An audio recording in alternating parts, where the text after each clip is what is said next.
Competitive education centre में आप सभी का एक बार फिर से स्वागत है। छत्तीसगढ़ की पावन धारा में ऐसे कई महान सपूत हुए हैं जिन्होंने अपना संपूर्ण जीवन मानव सेवा में समर्पित किया है। ऐसे ही एक महान संत थे संत गहिरा गुरु।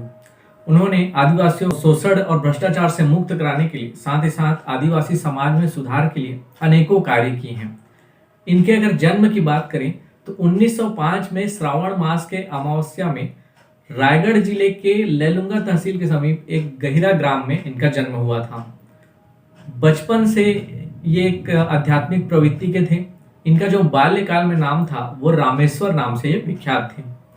चूंकि इनकी प्रवृत्ति आध्यात्मिक प्रवृत्ति की थी और अपने विशिष्ट व्यवहार के कारण यानी एक प्रकार के अच्छे व्यवहार के कारण ये आसपास में गुरु जी के नाम से प्रसिद्ध थे और धीरे धीरे इनका इसी प्रकार से मूल नाम विलुप्त होता चला गया और ये फिर संत गहिरा गुरु के नाम से प्रसिद्ध हुए।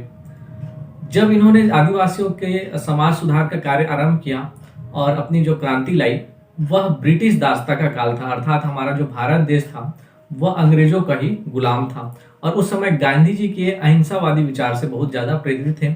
कई बार इनका मुलाकात गांधी जी से हुआ, ये कई बार साबरमती आश्रम भी गए थे और उन्हीं से ही इन्हें मानव सेवा का उपदेश प्राप्त हुआ था। यानी इनका जो मानव सेवा का उपदेश गांधी जी ने ही दिया था।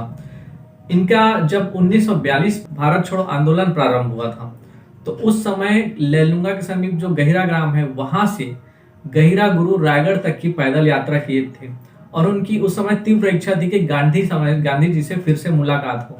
लेकिन जैसे ही उनको यह जानकारी मिली कि गांधी जी समेत जो अनेक बड़े बड़े नेता थे उस समय गिरफ्तार हो चुके थे, तब उनके मन में बहुत ही ज्यादा क्षोभ हुआ और वापस वह गहिरा ग्राम में आ गए। लेकिन दोबारा यह उनको मौका प्राप्त हुआ और 1946 में जब भारत का लगभग विभाजन तय हो चुका था, उस समय हिंदू और मुस्लिम में जो दंगे हैं वो बहुत जोरों से व्याप्त थे और उसी दंगों को रोकथाम के लिए हिंदू मुस्लिम में एकता का संदेश पहुंचाने के लिए गांधी जी भारत भर में भ्रमण कर रहे थे और उस समय 1946 में गांधी जी गए हुए थे आसाम, जहां वे हिंदू मुस्लिम एकता का संदेश दे रहे थे और उनका सहयोग कर रहे थे संत गहिरा गुरु। अर्थात 1946 में उनसे फिर से मुलाकात होती है। 1947 में हमारा भारत देश आजाद हो जाता है। उनके मन में जो हिंदू मुस्लिम एकता दंगे हो रहे थे और जो विभाजन हुआ उससे बहुत ज्यादा क्षोभ तो हुआ था, लेकिन उनके मन में एक शांति भी थी कि अब भारत अंग्रेजों की दास्ता से मुक्त हो गया था। फिर बात करेंगे तो आगे का इनका जो जीवन रहा है स्वतंत्रता के बाद का, वह पुनः मानव सेवा में समर्पित रहा है।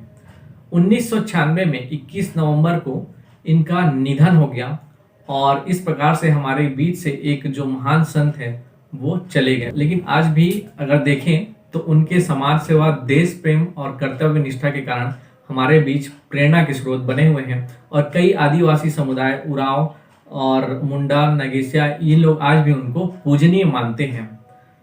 तो इस वीडियो में फिलहाल इतना ही। आगे हम लोग नेक्स्ट एपिसोड में एक नए महान व्यक्तित्व के बारे में चर्चा करेंगे। धन्यवाद।